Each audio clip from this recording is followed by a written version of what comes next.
Hey everybody, Dirili here. Thank you so much for joining me for another episode of Hakuoki, Kyoto Wins.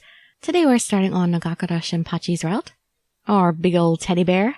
Now, I imagine, that could be mistaken, but I imagine he's going to have quite a bit of different scenarios to go through than the other guys have, so I think we might have more common route material to go through with him than the other new guys. But we'll see. After all, our very first choice is something different, which is something that's been the same throughout the whole game for all of the other guys so far. So, let's get started with him. You can just sit back, relax, and let me read you a story. I was truly at a loss for what to do. For the first time, we had to attempt to explain my situation. I would tell them the truth. Perhaps if I did, they'd understand my dilemma. Perhaps they think I'm from Kyoto as well. If I told them I'd only just arrived in Kyoto, they might lower their guard, or so I hoped. I didn't know anyone in Kyoto, and I'd only come to look for my father. I haven't even told them I'm a girl. The rest perhaps could wait, but I felt that it might be wise to tell them I was a girl. I took a deep breath and screamed loudly. "Excuse me, is anyone there?" After a few moments, the door slid open, and several faces appeared around the edges. "Well, you got some balls. We got you locked up, and you think killing will save you? Alright, you called us. Here we are. Have you made up your mind about dying?" "No, that's not it. I want you to hear me out." "It's unlikely we'll spare you out of sympathy. As long as you understand, say what you wish." "I sympathize with your awful luck. May you rest in peace." "A man should know when to accept his fate." "That's just it, though." They all spoke as if they'd already consigned me to death.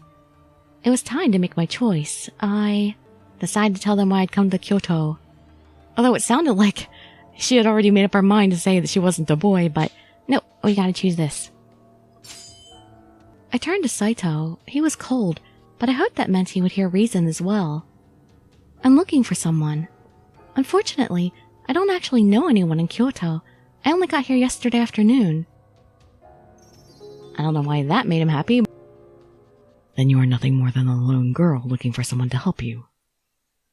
"Yeah, well, Kyoto's not that safe to wander around on your own. Wait, what? A girl?" You figured it out?" "A careful look is all it takes. You dress as a man, but you act like a girl." "Wait a minute. Are you really a girl?" "Well, yeah, now that you mention it, I guess you did seem kind of girly." Yeah, huh? Of course, I realized it right away." How could I? So about me thinking you're a man, well... "Dumbstruck, eh, Shinpachi? Well, makes sense, I suppose. You don't exactly have a lot of experience with ladies." "Oh, did you have to say that, Harada? That's mean." Well, thanks for letting me know right away. "Let's go find Hijikata. Of course you'll come with me. You can explain yourself when we're all together." "Oh, alright." He looked at me silently and nodded. I nodded too, unsure of what else I could do. And skipping? And this time I'm going to be a naughty girl and search the compound. As I thought about it, I realized that I had no idea how the Shinsengumi compound was laid out. If I were to live here, I thought, then I ought to make an effort to learn. Well, you should get permission first, because they told you not to leave the room. I took a deep breath, gathered my courage, and stepped out of the room.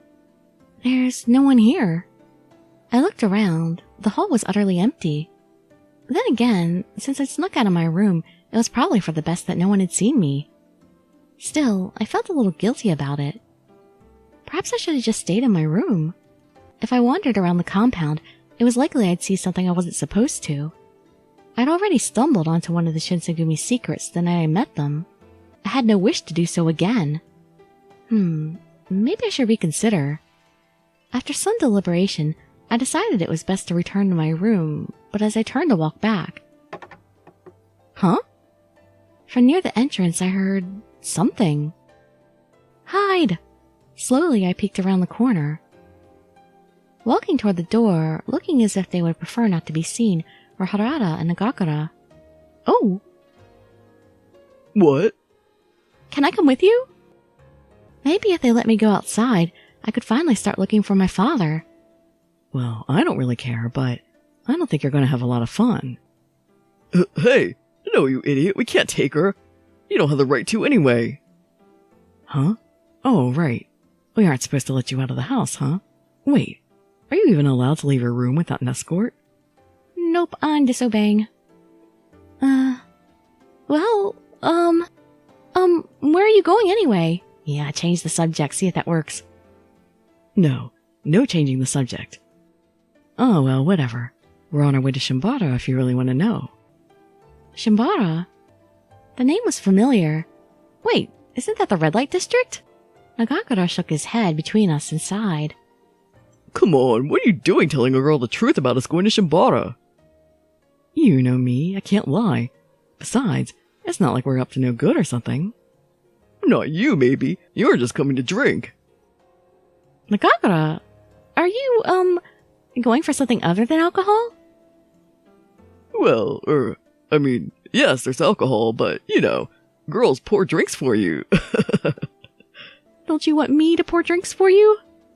True, there was likely no shortage of beautiful women throughout Shimbara. Someone like Harada, who visited just for the drinks, was a rarity, if I were to guess. But you're going in the afternoon?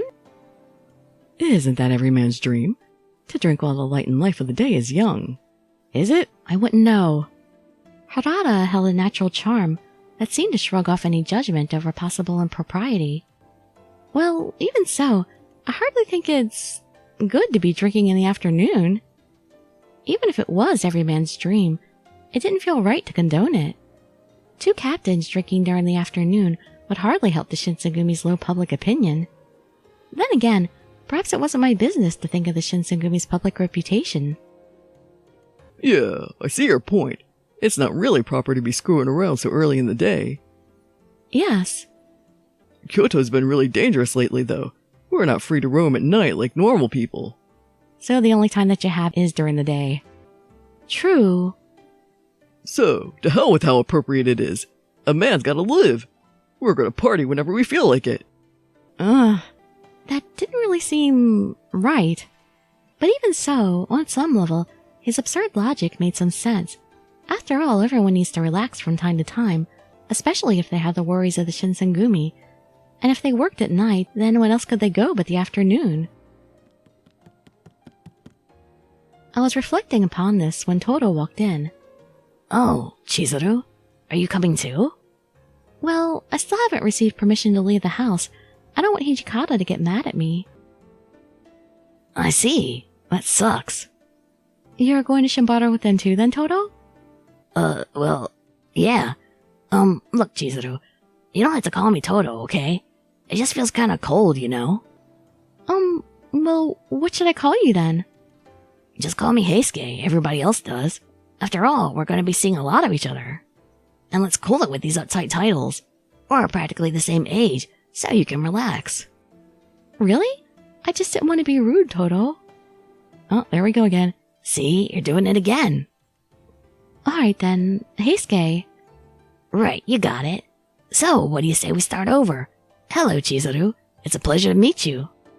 Okay, it's a pleasure to meet you too, Heisuke. It wasn't anything important, I knew, but something about the exchange made me feel happy. Heisuke had perhaps unknowingly cheered me up. But you're still going to Shimbara then?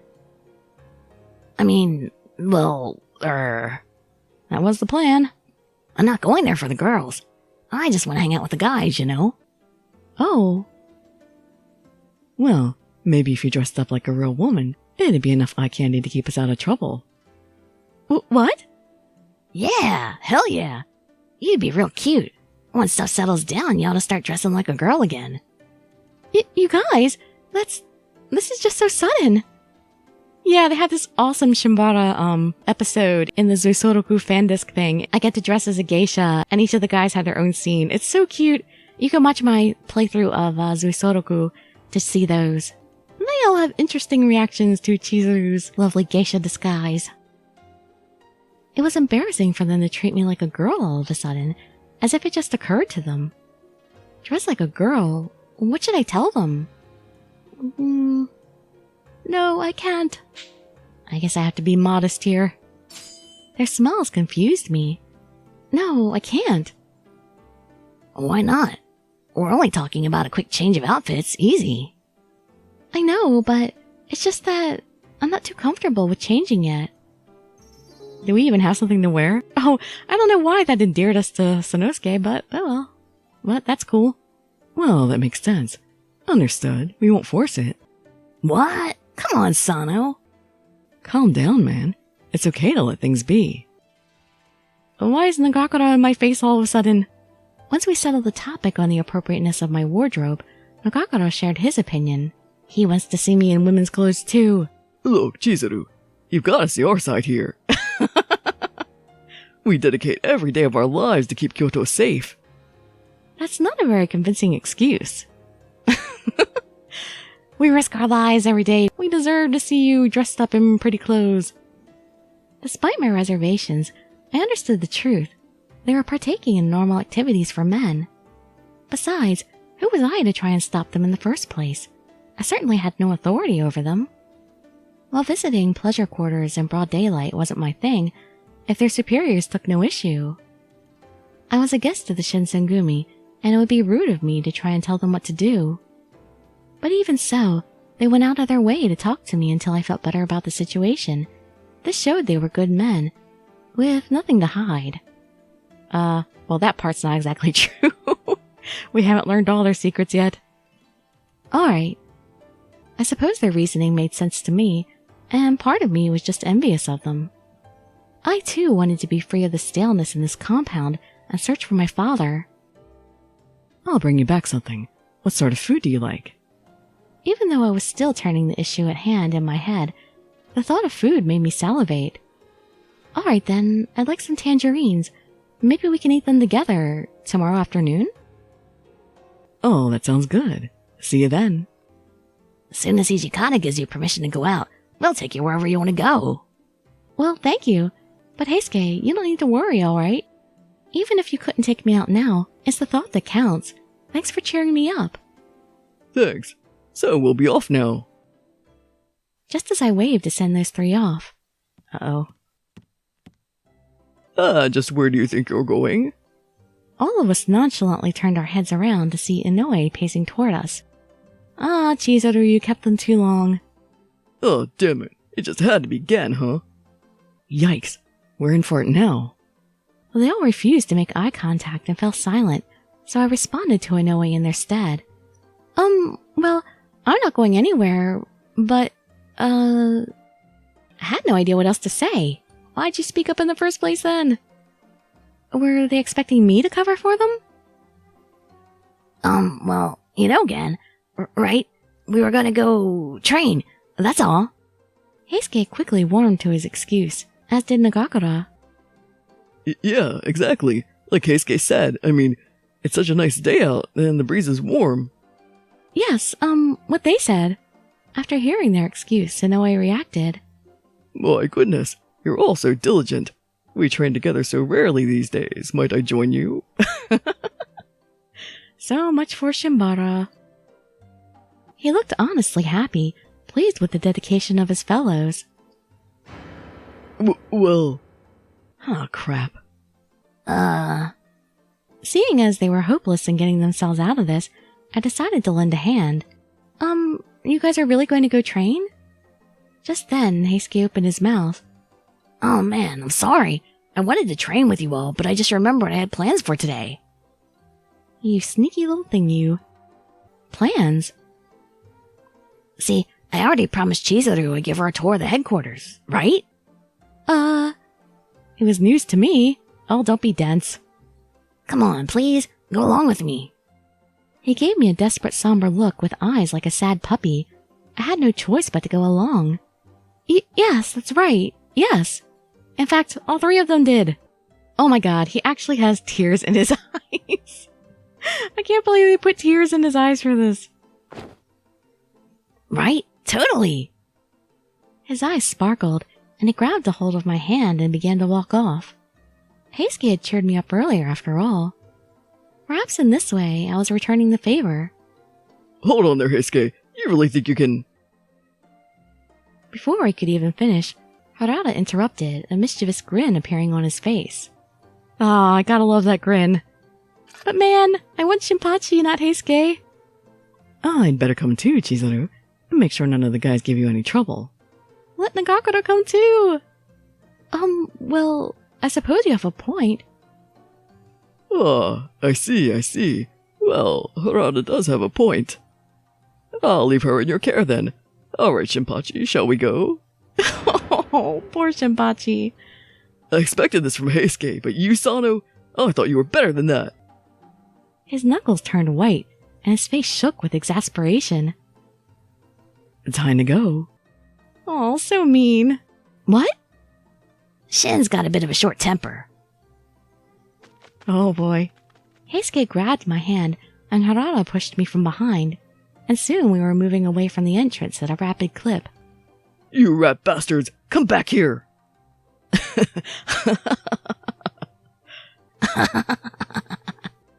Nagakura's shouts were echoing, but the laughter of the two men caused their eyes to sparkle in kind. It was infectious, and I couldn't help but laugh with them, my worries gradually drifting from me. After the commotion settled, Heisuke and Harada gave me a tour around the headquarters. A long overdue one.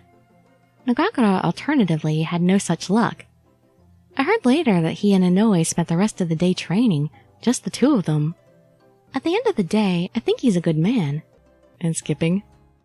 And a new scene popped up here. Heisuke shot through the door. The moment he saw us, however, his face fell. Whoa. What's going on here, Hajime? You and her buddies now. What's it to ya? My apologies.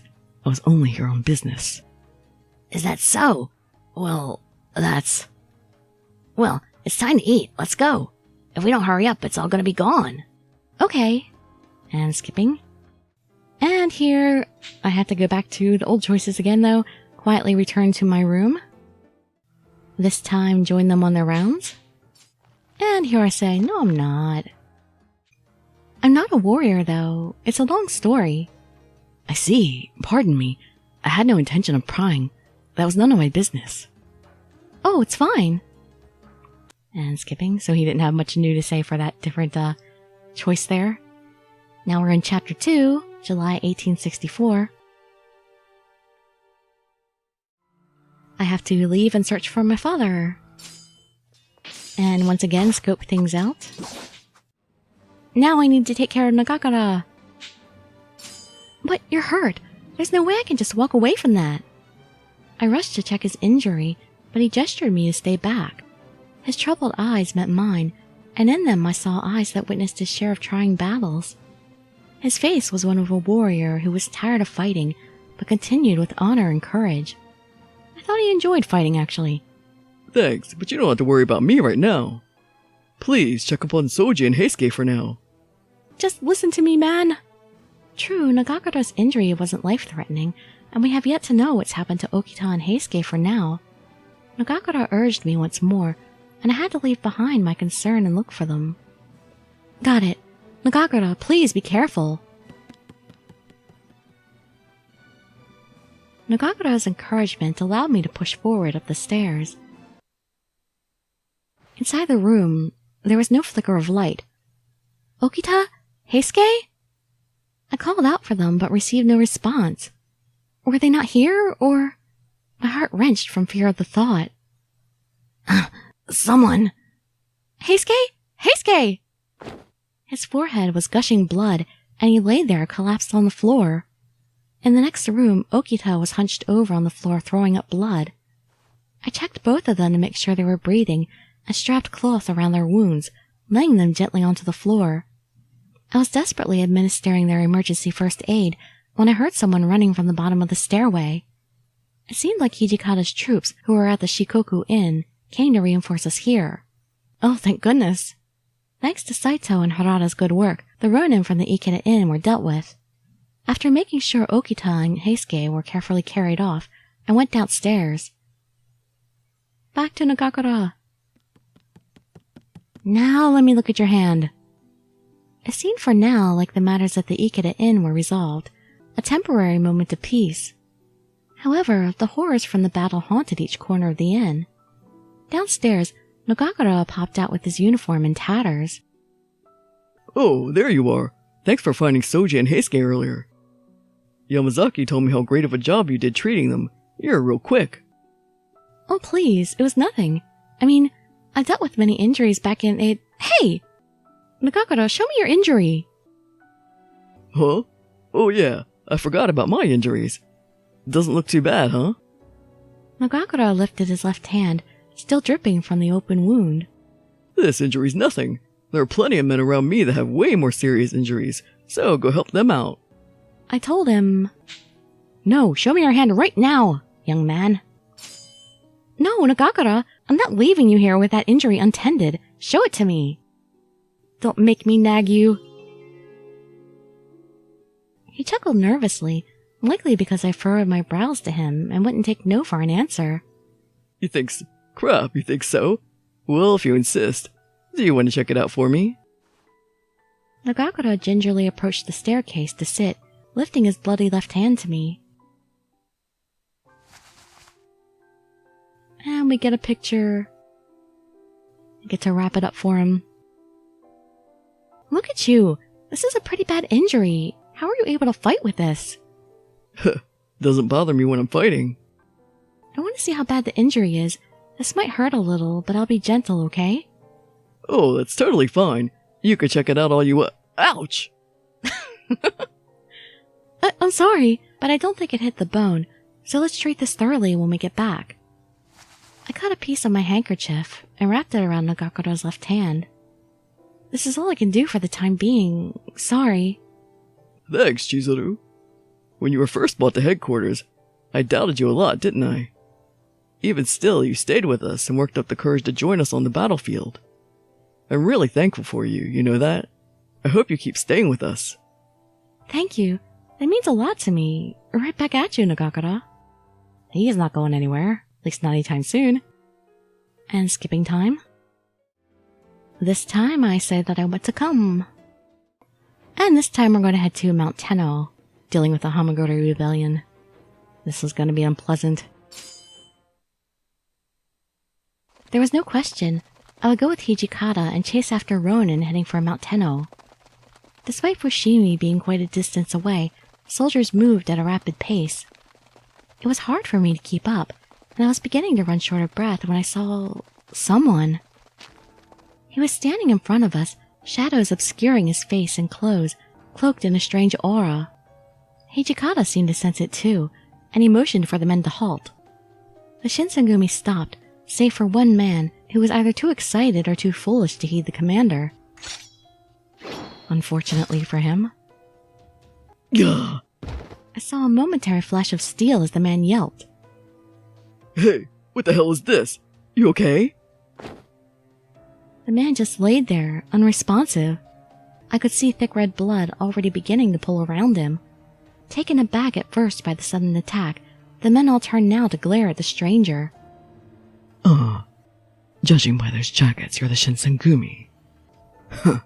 Acting like you're the 47 Ronin, huh? Boorish as always. They were already on edge, but the man's words only made the men more agitated.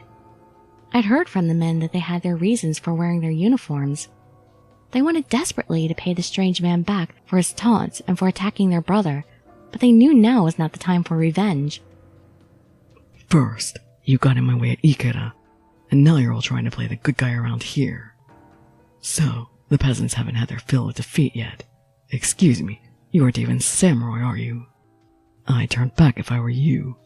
Unless you like the thought of coughing up blood like your friend over there. As he spoke, I felt the chill air begin to thicken with the rage of the Shinsengumi. You're the swordsman from Ikeda that beat Soji. I heard you were quite a swordsman, but those are pretty big words from such a little man. Hey, he's the same height as you. Hijikata's smile was anything but warm. I'd heard you were talented for peasants, but this sorry display tells me it was all for show. He laughed at the sight of the man he'd just slain. That man from the inn, Okito was it? Far too weak to be considered a real swordsman. Hijikata's teeth were now almost completely bared. I knew Okito wasn't weak at all, and I wanted to tell him so, but it was true that he had been injured. But he was sick too. Insult Soji all you want, but how about you tell us why you killed this man first? I heard the soft hiss of Nagakura's sword sliding from its scabbard. At his feet lay the man who had been attacked, his face now an odd pale color. I wept for his spirit. If I don't like what I hear, then I'm gonna kill you right here. Huh. To defend your warrior's pride.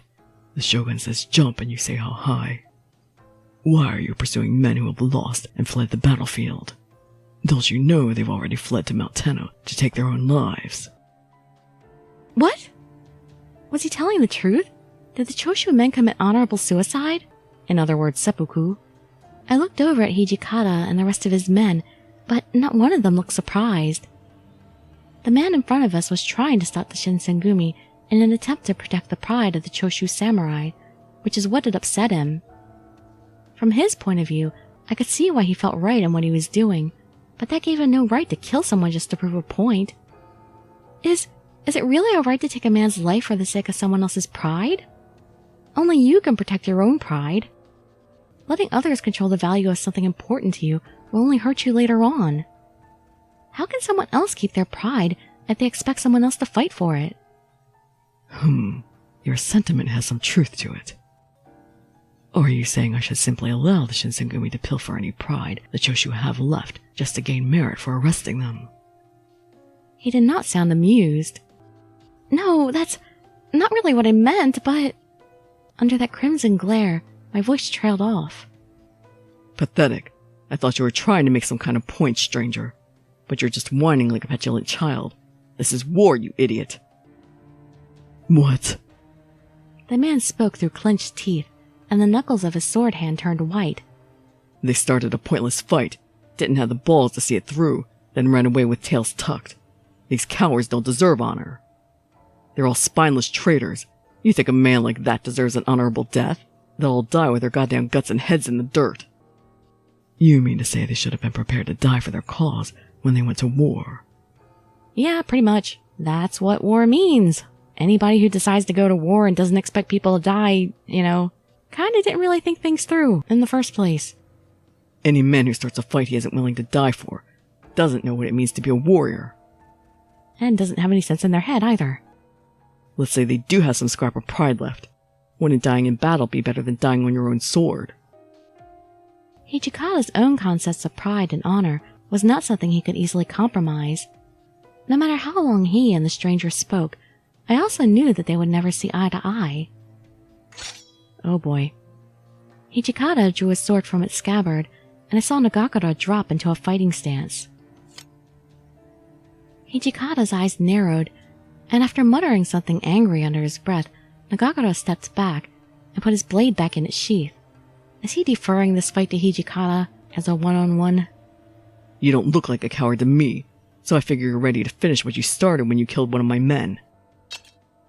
Big words from a small man. Do you honestly believe you can defeat me? In an instant, their swords met, and the clang of metal reverberated through the mid-afternoon air. They sprang apart, eyes fixed on one another, and I saw Hijikata's hands tighten on his sword. The commander's swordsmanship seemed without a true rival, but this man had defeated Okita. I saw Nagakura reach for his own sword. He was to leap into the fight as well, probably hoping to help Hijikata gain the upper hand. When I saw him about to pounce, I couldn't help but scream. Oh, I have to fight as well. I'll fight too! There was only one of them, and if Nagakura and I stood with Hijikata, we'd have a pronounced advantage, so I drew my Kodachi. What about the rest of the men? That's the spirit, Chizuru. Don't push it, though. You are a girl, after all. I heard the repeated scrape of metal moving as Nagakura and the men behind us all drew their swords to join the commander. Idiots. Why did we come here? His words stopped us in our tracks. Our detachment had been given the assignment of tracking down the rebels who'd fled to Mount Tenno. We had no time to waste, but even so, we could hardly just leave Hijikata behind. Do you think I'll just let you pass? Pay attention. I'll put a sword through your back as easily as your front. With Hijikata in striking distance, the The swordsman didn't even dare move toward us. I'll catch up to you as soon as I'm done with this bastard. Now get out of here. I was torn. Hijikata was an amazing swordsman, but the stranger was... Alright, Hijikata. I'm gonna leave this guy to you. Come on, men. We're moving out. Double time. As we spoke, Nagakura slid his sword back into its scabbard with ease and gestured to the men. But... I was still trying to think it through when Nagakura grabbed my hand. Come on. You know the commander's a monster.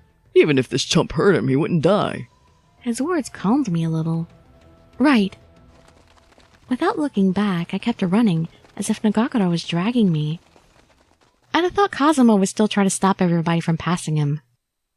It was almost nighttime. I was waiting at the base of Mount Tenno. Nagakura led some men further up, looking for the Choshu rebels, but a few were left at the bottom in case any other Choshu forces returned. I'd stayed with them. It'll be alright. They'll be back soon, I'm sure of it. I know, but... is Hijikata safe? He must be. No sooner were the words out of my mouth than a shadow appeared in the dirt road in front of me. Ah! The shadow stepped toward us into the light. Speak of the devil? Hijikata! I felt tears spring to my eyes and shoved them away with the back of my hand. Glad to see you're safe, Commander. Doesn't even look like you've been injured. Good work. Shimada was right. Hijikata was without a scratch, but even so, his expression was dark. I'd hoped to have a real fight, but we were barely started when the Satsuma stuck their noses in. What were the Satsuma doing there? Well, his name's Chikage Kazuma. Seems he's part of the Satsuma. But if he's part of the Satsuma domain, didn't they help the Aizu drive off the Choshu? Why did Kazuma try to stop the Shinsengumi? I frowned. Something wasn't right. Does that mean he disobeyed orders? Kazuma, I mean. Probably. The men who broke up our fight seemed confused by whatever the hell he was up to. In any case, they probably know they can't push him around. They stand no chance against him. I see. This Kazuma character must have some clout, even among the Satsuma. Maybe it's because he's powerful enough to hold off men like Okita and Hijikata, but there's something else to him that perplexes me. When Hijikata spoke next, his voice was bitter. He's a lazy son of a bitch, with enough money or influence to do whatever the hell he feels like. A bastard like him has no right to teach me what pride is all about. Before Hijikata could continue, we heard the sound of men approaching, and Nagakura appeared with the bulk of our detachment trailing behind him. And there's where we're going to have to cut off the video, so we'll find out what news Nagakura has for Hijikata in the next video. But that was a pretty good start with him. I'm surprised we got as much material as we did with him in this first one. And we had a couple short exclusive scenes with him. And yeah, we had that extra scene with the hand, which was so cute. Yeah, he even got the short end of the stick with the Zuisoroku scenes because between Yamazaki and Sanin, Nagakura got less scenes than either of them, I think it was. And less CGs. So maybe they're making it up to him in this game. Alright, well, I hope to see you in that next video or in some of my other ones. And I'd be so grateful for any likes, comments, subscriptions, or shares with your friends to show some support. Thank you so much for joining me, and I wish you all health, happiness, and safety. Dirili signing out. Bye-bye, everybody.